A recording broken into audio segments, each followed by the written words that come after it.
Today I'm going to construct a raised bed for my vegetables. So let's get started.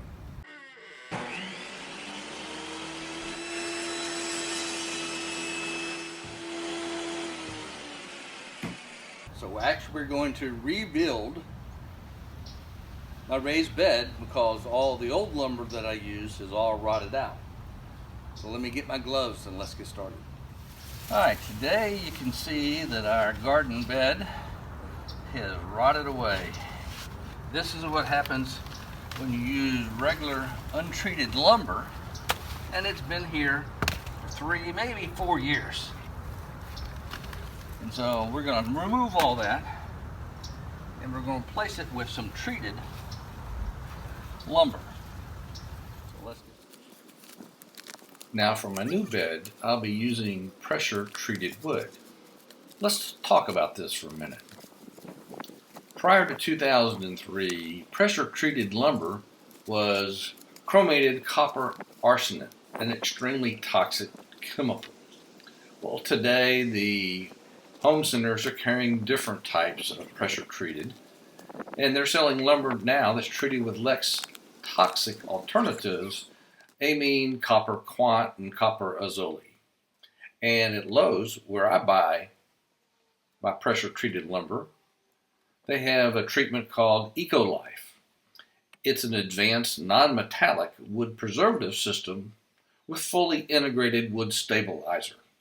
Now, I don't know what that means, yet the description says it's water repellent for 3 years. So if it's water repellent for 3 years, then it takes another 3 to 4 to be able to rot out from there.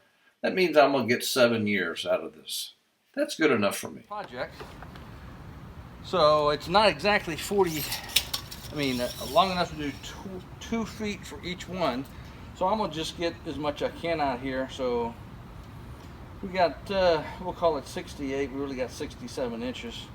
So I want to cut it in half to begin with. So here's a quick way to show you how to cut it in half. You just do here, and you measure there, and now you know that that's in half.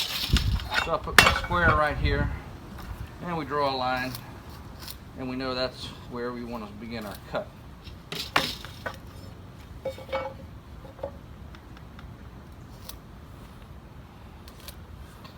Alright, so we got our 2x4x4 clamped down now.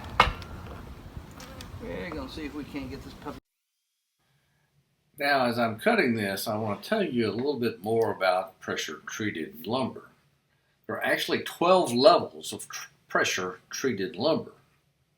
For garden use, look for pressure treated ground contact.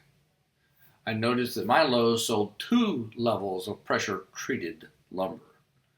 Just make certain you select the one for ground contact. At Lowe's, they have a code UC4.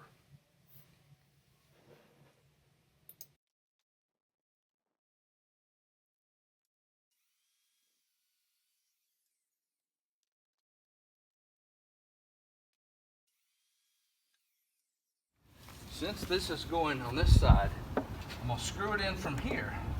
But once I put this in, I won't be able to have access to the back of this. So I have these both ends measured. And so now I'll take this out, screw this in, then drop the board in, and it'll work that way.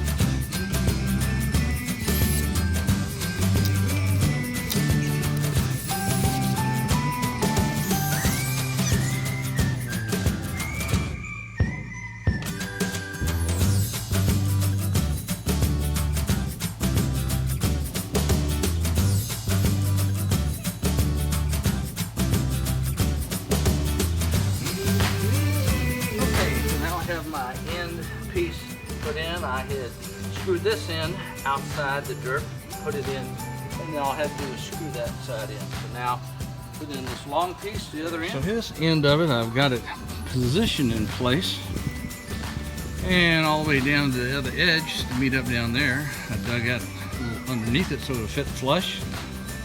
So all I have to do now is dig that post hole, screw those guys in, trim that off, and we'll be ready to backfill. Okay.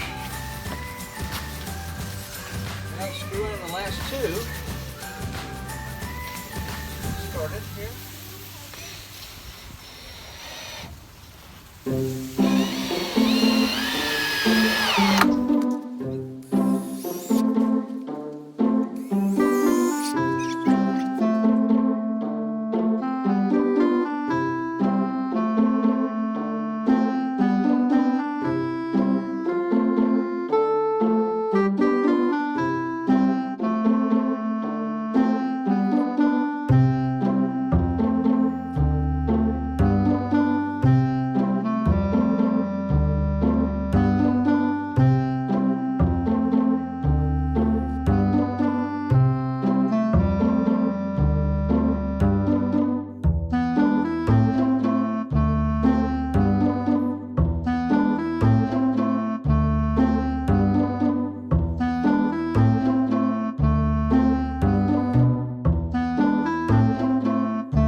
Most garden beds only need about 4 or 5 inches of soil.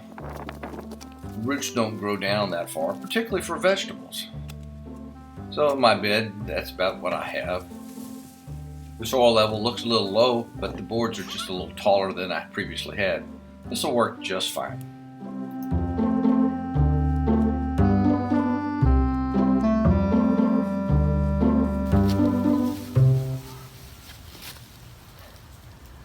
And that's how you put in a raised bed.